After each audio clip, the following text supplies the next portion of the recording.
Namo Amida Butsu, Namo Amida Butsu, Namo Amida Butsu, Namo Amida.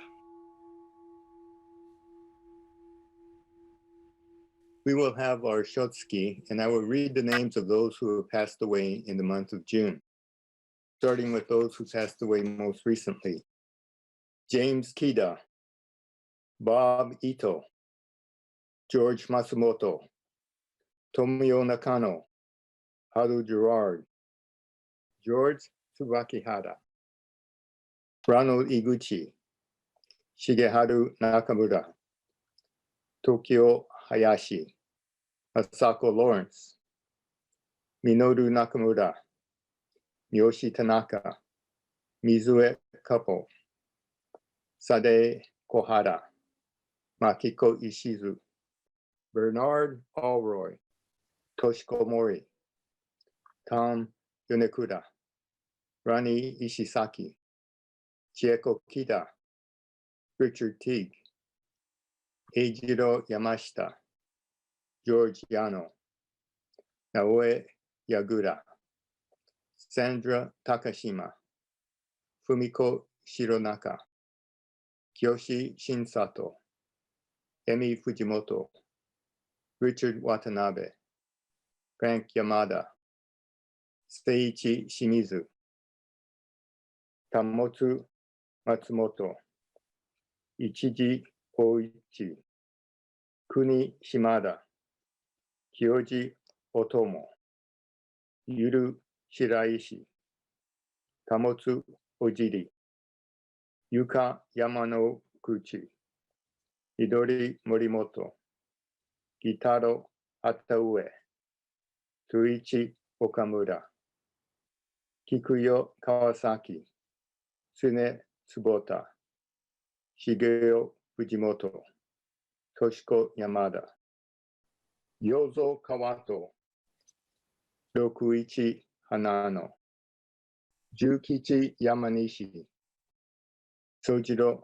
Sameshima, Yukino Sameshima, Shizu Moriyama, Shigeyuki Furuya, Matsue Morita, Hideo Iwata, Guichiro Hasayama, Isano Sugioka, Toichi Kodama, Hajime Yonekura, Minataro Hosaka, Akito Matsui, Nobuko Ito, Masami Ito, Mika Sato. And if there are others who may have passed away in this month of June, please burn incense in their memory as we honor them. First of all, I'd like to thank Noriko Kawai for giving the Dharma talk last Sunday and for leading the discussion, Buddhism 123, this past Wednesday.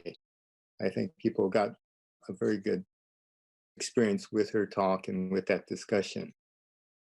So much has been happening, and yet we feel a little distance. I feel like I have COVID brain, which means that I'm not really feeling into things that are happening. In the last month of May, we missed many things. We've had Memorial Day, and we did not attend Imperial Valley, where we usually do services at Calexico, El Centro, and Raleigh. And we did not have our Japanese community memorial service on Memorial Day at Mount Hope Cemetery. And this includes all the other Japanese temples, the Japanese Christian Church and the Ocean View Pioneer Church. It includes the JCL, the Japanese Historical Society, the veterans, and other groups like that. We didn't have that. We did not go to Cypress View. We did not go to Rosecrans National Cemetery. And so all these things we're used to, we just did not have. And then we'll be missing some things in June, such as our bazaar, which was actually happening on June 6th. But anyway, things are just off. And like everyone else, I'm very anxious to get out and be among people. And yet I do want to reiterate our warning that we do need to be careful to, even if we're vaccinated, perhaps to wear masks. We have to realize that this is a very serious situation that's happening.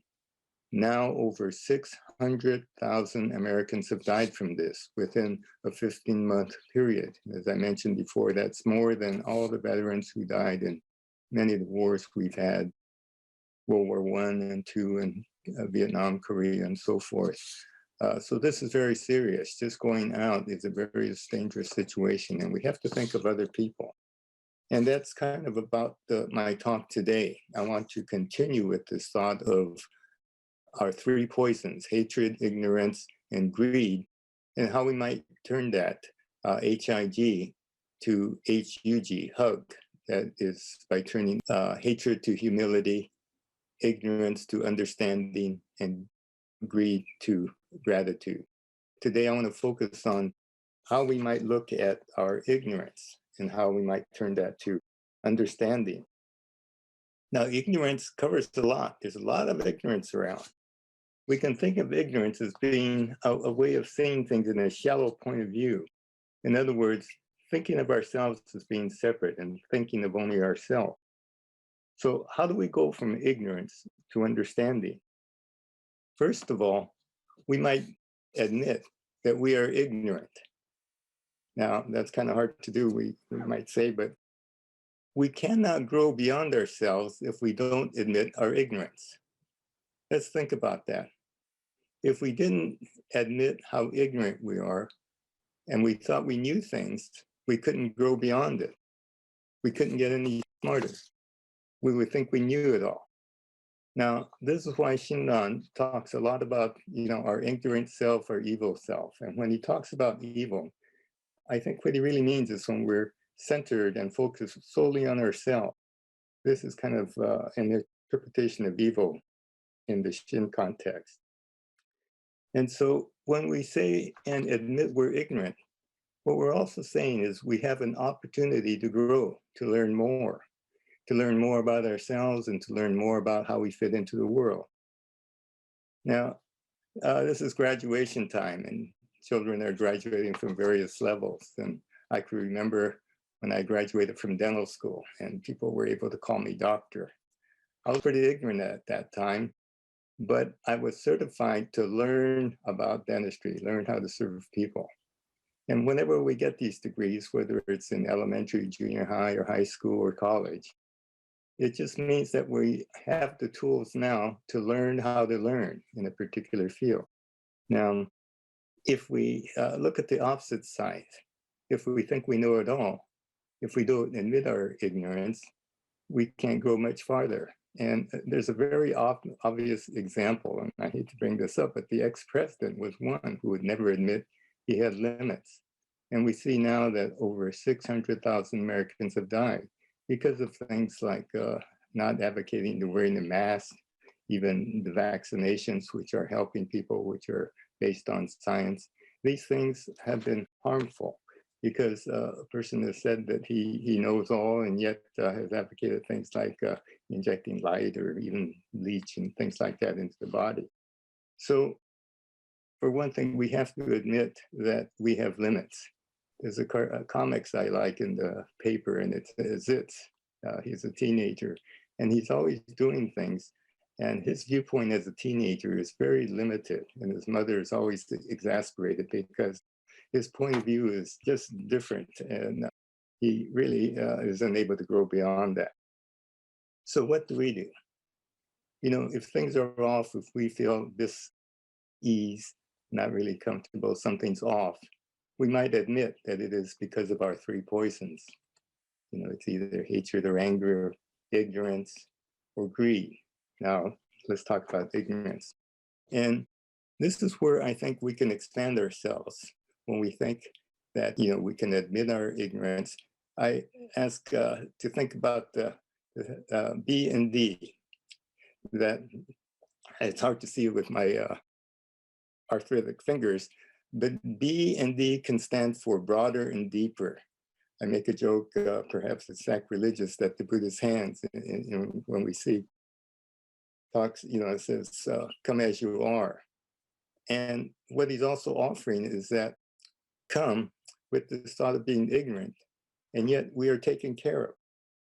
And so shifting from ignorance to understanding really broadens us. Now, how do we do that? I'll give you first kind of a geeky answer, but I always like to know the structure of things before going into a process. And the structure we might call, and Ken Wilber, the noted, he's a genius transpersonal psychologist, talks about holons, Holon. And what he means by this is that each particle has and is complete in itself, and yet it is contained within a larger set. To give you an example, we talk about atoms, and that's complete. And when atoms get together, they make a molecule. And when molecules get together, they make a compound.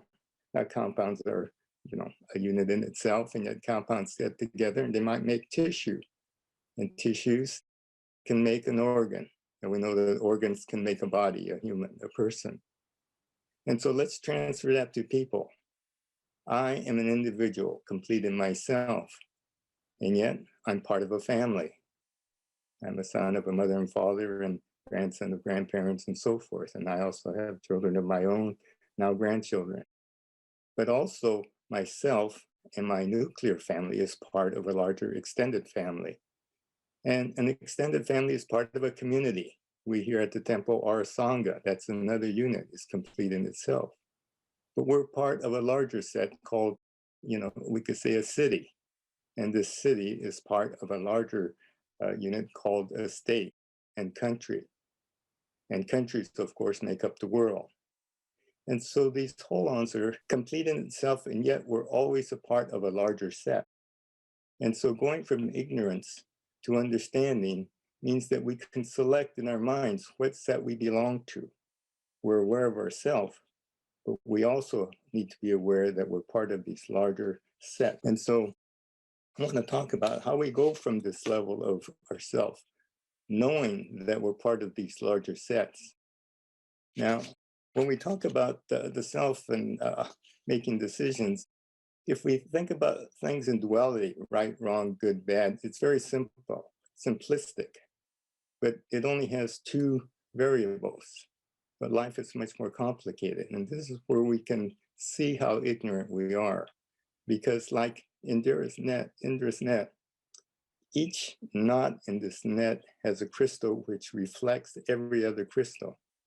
And so we reflect what every other human being on earth is, and every other item, whether it's animal, vegetable, mineral. Everything is interconnected, and this is very large. This is very confusing sometimes, but this is the reality. And when we focus only on ourselves and ignore the rest of this, then it really displays our ignorance. But when we can admit that, we can expand ourselves. And humility comes in when we can admit this.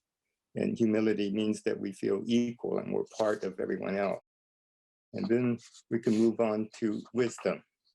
Because as I said a few weeks ago, hatred cannot defeat hatred. It takes love and compassion. And so ignorance cannot be defeated by more ignorance, just more thinking of myself or the other. It can be compromised by understanding and wisdom.